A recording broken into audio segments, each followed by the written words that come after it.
3 men vanished in the forest, where temperatures plummeted to 30 degrees. In April, the ice thawed.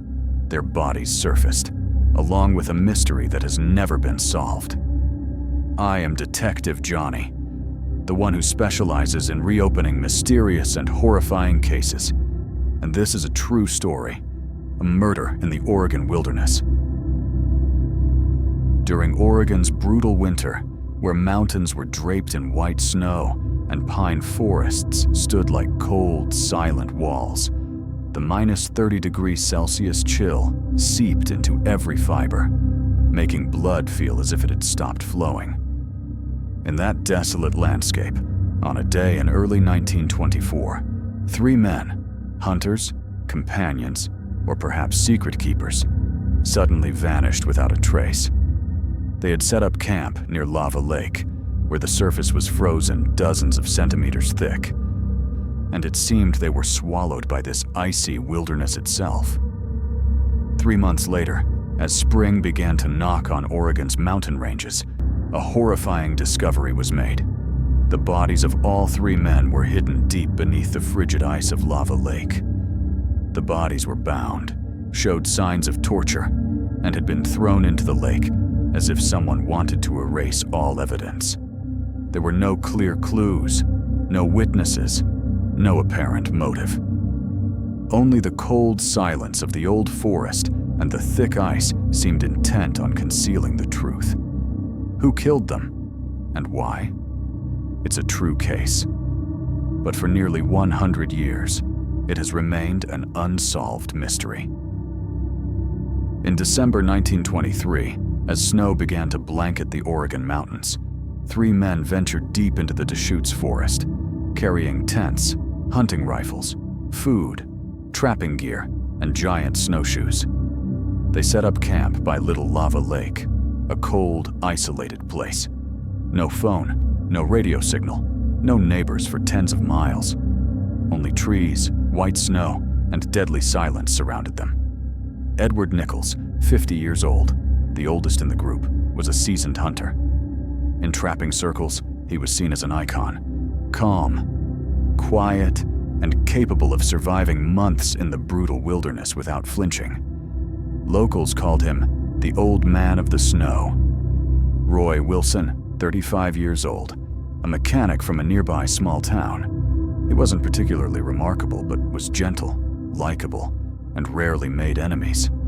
Perhaps that's why Roy was someone everyone trusted, even when venturing into the most dangerous place, the deep winter forest. Dewey Morris, only 25 years old, was the youngest in the group. He had just started trapping, seeing it as a new beginning after a period of struggling with life. Many said Morris was eager for his first hunting season, and Little Lava Lake was where he placed all his hopes. All 3 shared one goal: to survive the winter, set traps, collect furs, and return in early spring with their earnings. They didn't know that. Just a few weeks later, their fate would be forever buried under the cold ice. Little Lava Lake wasn't just cold, it was isolated.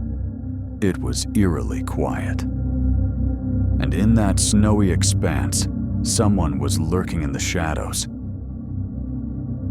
In January 1924, the cold in the Deschutes Mountains, Oregon was more brutal than ever. Snow covered the camp, wind howled through the pine forest, and the surface of Little Lava Lake was frozen thick like a tombstone. At the trapping camp by the lake, 3 men, Edward Nichols, Roy Wilson, and Dewey Morris, were enduring the harshest winter of their lives. From the camp, no letter was sent. No one returned to town for food or ammunition. But in this land, silence was sometimes normal. Trappers could live isolated for months. They were trained to survive. No one suspected anything. But that was a mistake.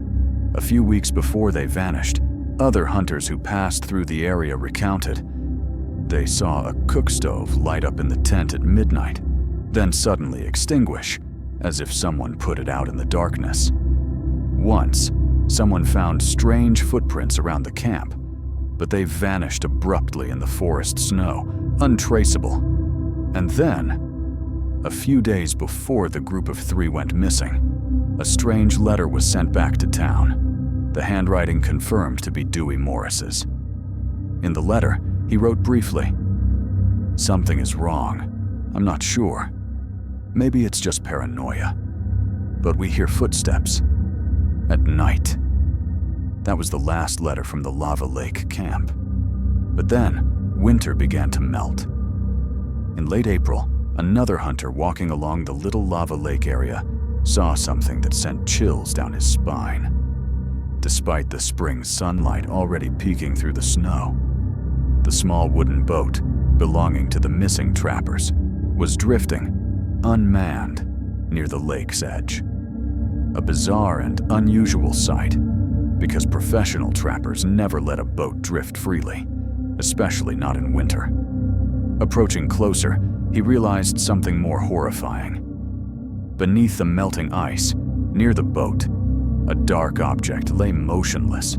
Not a rock, not a log, but a human form. The hunter fled, rushing back to town to notify the police. An investigation team was immediately dispatched. For 2 days, they used axes and crowbars to break through dozens of centimeters of thick ice, only to witness the horrifying truth emerge from the cold water. 3 bodies, 3 men, all thrown into the lake. They were bound tightly with ropes, weighted down by rocks, as if someone had tried to erase all traces, hoping no one would find them. But winter lost to the sun, and death rose from the lake bed. The lake ice had barely broken when the police arrived. When the first body was pulled from the freezing water, the entire forest seemed to hold its breath. A young investigator, on his first major case, turned away and vomited.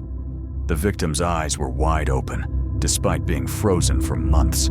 His face was purple and contorted, unclear if from a final agony or simply an expression frozen by the icy water. An older, more experienced police officer stared at the body without blinking.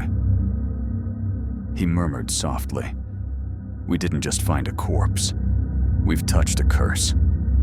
Those words echoed in the thick mist among the pine trees. The other 2 bodies were found nearby, all tightly bound with ropes, weighed down by large rocks tied to their backs and legs, as if someone had tried to sink them forever. The forensic report confirmed a truth colder than the weather.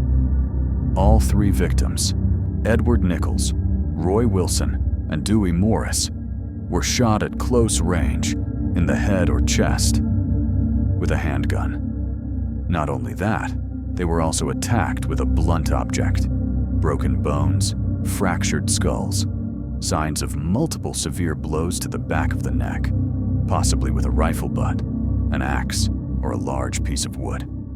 The bodies' positions, the locations of the wounds, and the bullet trajectories indicated they were attacked from behind. Quick, clean, decisive. No chance to resist. No screams. When searching the nearby camp, police discovered a series of anomalies. The camp was ransacked. Belongings were scattered. The tent was torn open. There were no signs of robbery. Food, trapping tools, even the victims' guns. All were intact. No blood. No footprints. Only melted snow. Wind having erased all traces. And most frightening of all, no resistance. No warning shots. No sounds of a struggle. Death came like a ghost. And the killer left the forest, like a shadow. Among the list of possible suspects, only one name stood out: Charles Kimsey.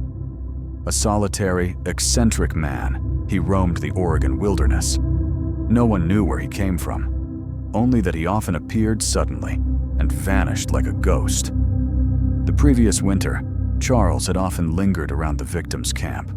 He didn't hunt, didn't ask to join them, nor was he friendly.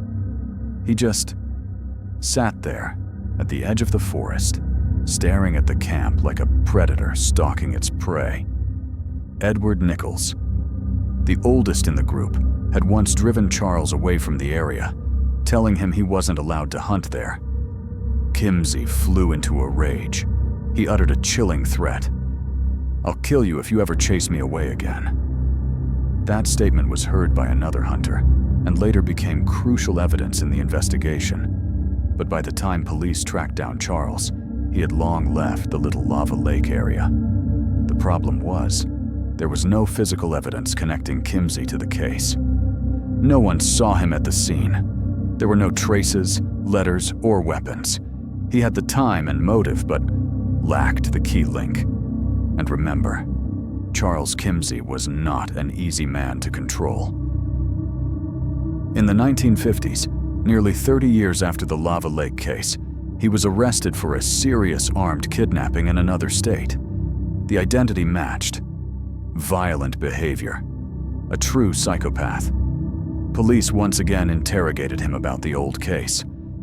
Kimsey looked directly at the investigator, smiled strangely, and said, "I don't know who those 3 guys were, but I bet they were cold, drowning in the ice."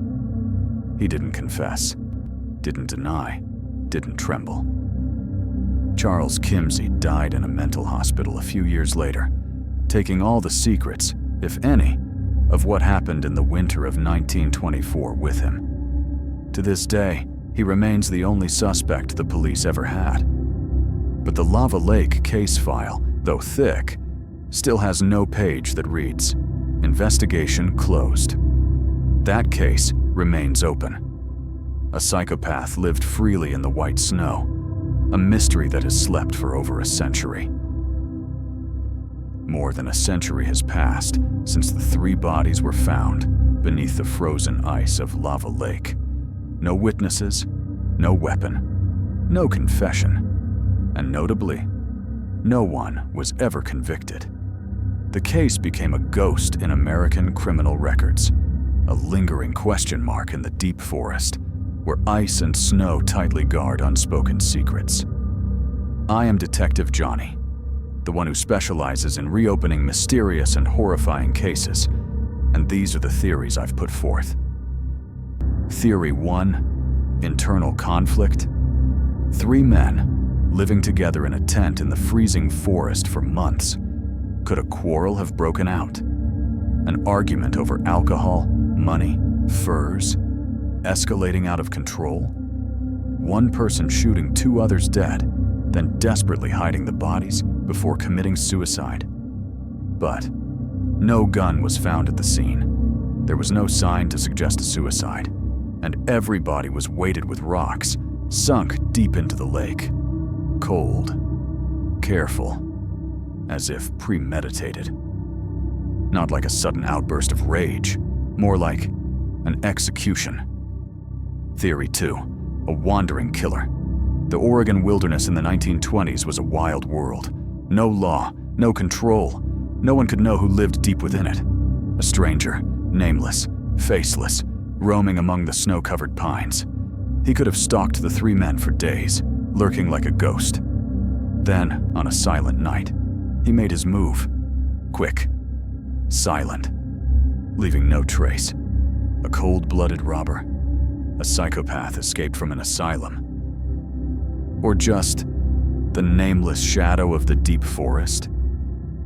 Theory 3, Charles Kimsey, the free psychopath. It all comes back to the same name, Charles Kimsey. A person with motive, a history of violence, present at the scene in the exact winter before, and had once vowed to kill.